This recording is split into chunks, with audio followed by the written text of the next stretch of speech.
Sleep podcast. My name is Jennifer. And I'm Daniel. How are you doing today, Daniel? I'm doing great, Jennifer. It's been a productive day so far. How about you? I'm feeling fantastic. I'm especially excited about today's topic. I think we're going to have an engaging conversation. Absolutely.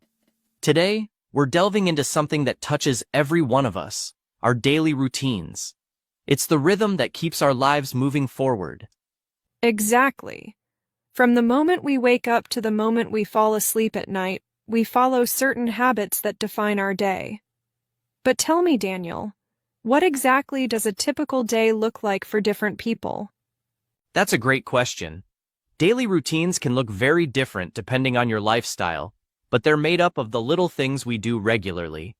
Throughout today's episode, we'll be sharing our own routines, from the way we start our mornings to how we wind down in the evening. That's right. And along the way, we'll talk about how having a routine can help you feel more balanced and in control. It's all about finding what works best for you. Exactly. But before we dive into that, I'd like to introduce our vocabulary expert, Crystal. After each section, she'll break down key words and phrases to help you grasp the language better. Crystal, we're excited to have you with us today. Thanks, Daniel. I'm happy to be here, and I can't wait to help our listeners break down some vocabulary along the way. Wonderful. Let's begin with the morning routine. So as a student, my mornings are pretty structured.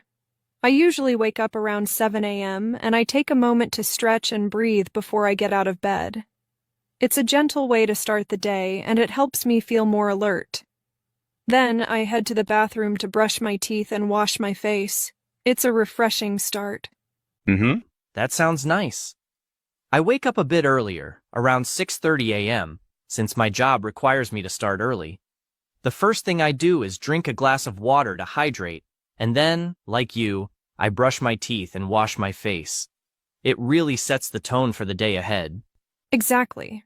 Hydrating first thing in the morning is such a good habit. After that, I have a light breakfast, like oatmeal or toast, just something simple to get my energy up before classes. Breakfast is essential for me, too.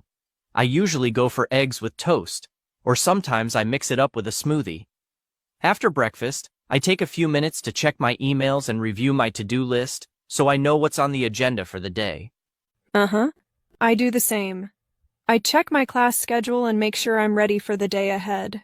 It's always nice to feel organized before jumping into things.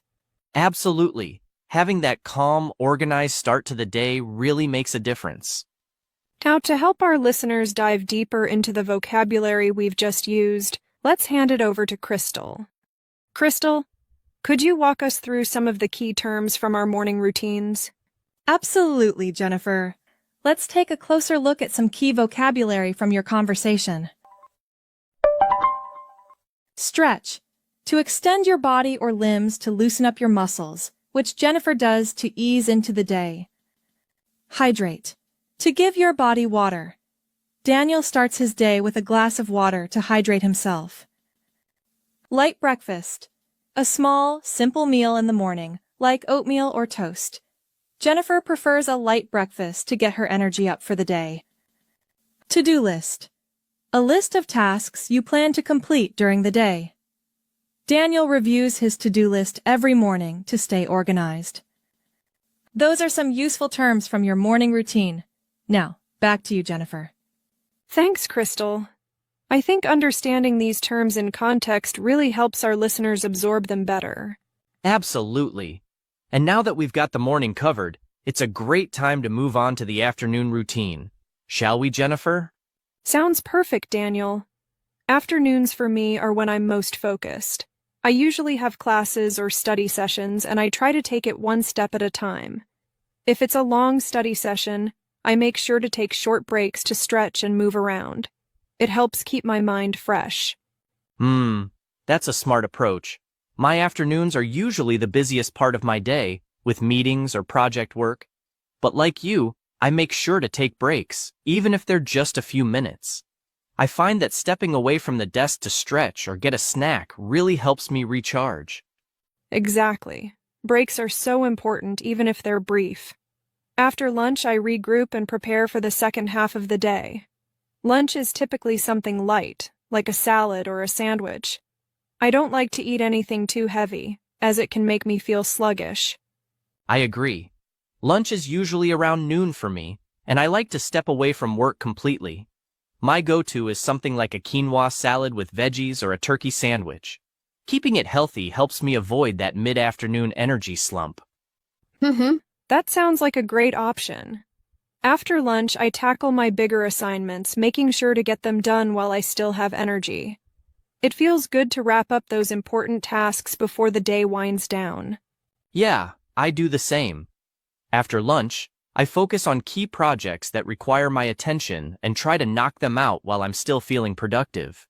All right, Crystal, could you take us through the vocabulary from our afternoon routines? Certainly, Daniel. Let's break down some of the key terms. Focused. Giving your full attention to something, like how Jennifer stays focused during her study sessions. Recharge. To regain energy, which Daniel does by taking short breaks throughout the day. Regroup. Taking a moment to organize your thoughts and prepare for the next part of the day. Sluggish.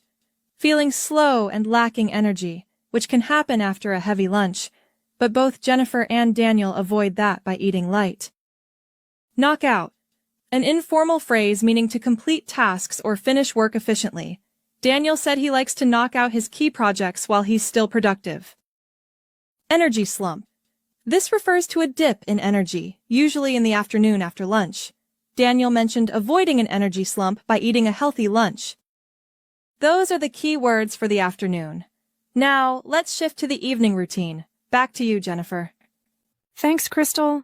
That was really helpful. It's amazing how just a few key words can really make things clearer. Exactly. I love how practical these terms are. You can use them every day. All right, let's wind things down by talking about our evening routines. Evenings are when I like to unwind and relax after a busy day of classes. After dinner, I usually take a short walk or do some light stretching to help me de-stress. It's a peaceful way to close out the day.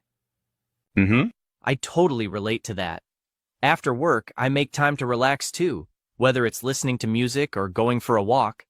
Dinner is usually around 7 p.m. for me, and it's something simple but satisfying. I like grilled salmon with veggies or a stir-fry with rice. That sounds delicious. My dinner is usually something quick and easy, like pasta with vegetables or a rice bowl. Once dinner is done, I always make sure to brush my teeth and wash my face.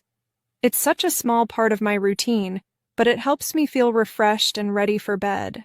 Oh, definitely.